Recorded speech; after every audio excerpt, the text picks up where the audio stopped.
This is Independent Librarian Dynamics, Sean Kennedy VI. This is episode number 732.653.663.398.36.5. This is a pirate radio broadcast coming to you from sometime after now. This is a pirate radio broadcast coming to you from the deep wastelands, far beyond the realm of the Styx. If you can hear this, and if it has come to pass already, you should be aware that by listening to this, you're violating your listener's license agreement. But it is vitally important that you do listen to what I have to say. So light your candles, and may Server protect us all.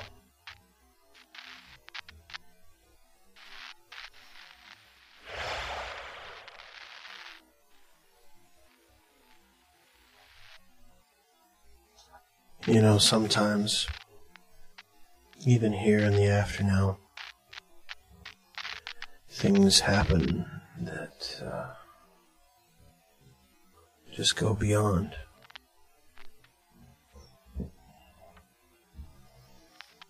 You'll have to excuse me if I seem a bit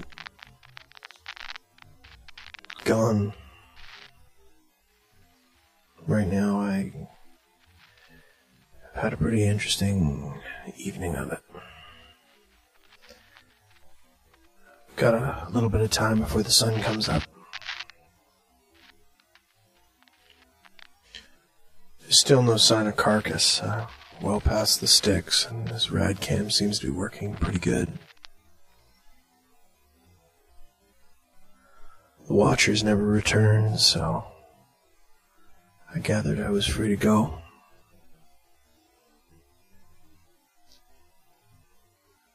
I had marched for the better part of the day because I wanted to put some distance between me and the Styx. And the sun was pretty brutal, as it always is. Even through the mask and my sunscreen, I could feel it burning on me, tearing down, beating. I wonder sometime if the sun hates us.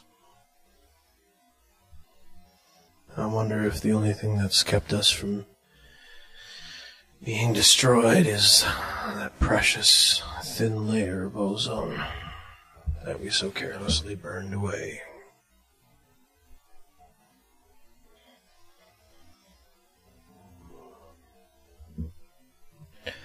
I'd walked through the desert through the day. I mean, there's silence, only the wind.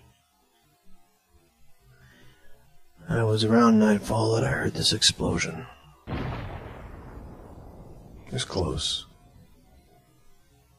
It sounded like an incendiary mine. Military munition left out here by God knows who. Who'd plant a mine? Why would anyone do that? But one single mine was planted out here. And something had triggered it, so I headed over. And I could see the smoke. Blast crater. There's a body laying 15, 20 feet away from the burning wreckage. It was an incendiary mine. They're a kind of mine that uses essentially a type of a very hot, fast-burning liquid plasma.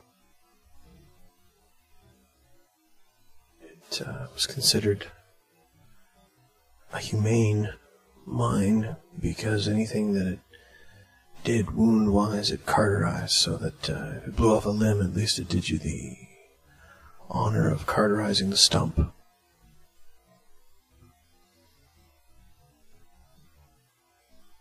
And I could see there was a soldier there. I recognized him immediately. I mean, he had his barcode on his face, and as I approached, he was lying on his back, and both of his legs had been burned off. Just above the knee on one leg, and right at the socket of his hip on the other. One single mine. Of course, I didn't know if it was one single mine. I didn't see any signs of the others, but I mean, who knows? I didn't trip over any myself, and I sure didn't,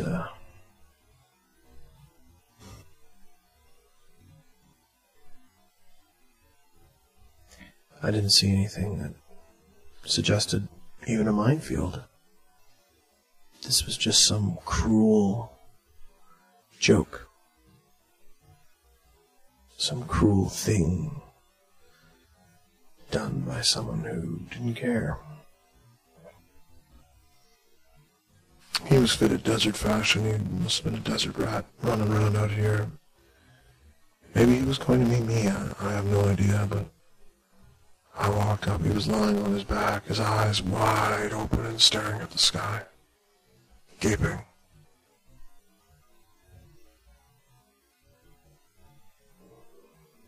I thought he was dead. He didn't have anything that looked very useful. The sun was setting, and the sky was starting to turn a color, and the smell of the kerosene incendiary was just still heavy in the air. As I got closer to him, that distinctive burnt smell of pork from his seared limbs filled my nostrils. He was older, probably about 55. At a guess, I mean, I never did ask his true age. But, I mean, his equipment was ancient. It was nothing there even really useful.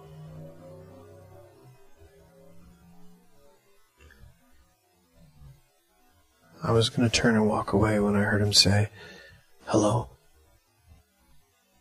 I spun back around, and he hadn't been killed, of course. Of course not. That'd be too easy if he'd been killed. If he'd been killed, it would have been just sweet and fast. He just would have been gone. But he wasn't.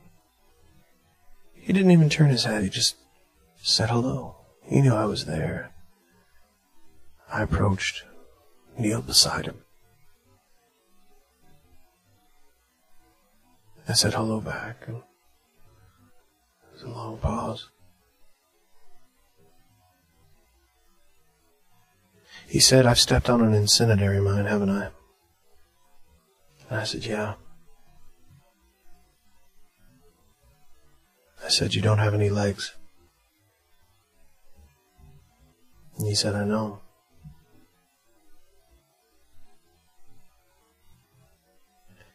He was one of the probably first few batches who they had severed the nerves on. Some of the experimentation they'd done with soldiers, whether they deadened their pain receptors. They were called leper units.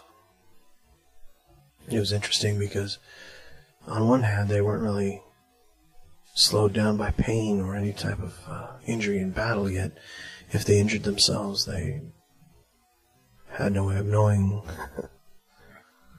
He was a leper. And still he laid on his back, staring at the sky. I wondered what was going through his mind. I wondered what would go through your mind, lying on your back, watching the sky turn that amazing shade of purple, with your legs seared off, knowing that during the night you might get scavenged by some desert dweller. Definitely by the time the sun comes up tomorrow, you'd be dead by noon.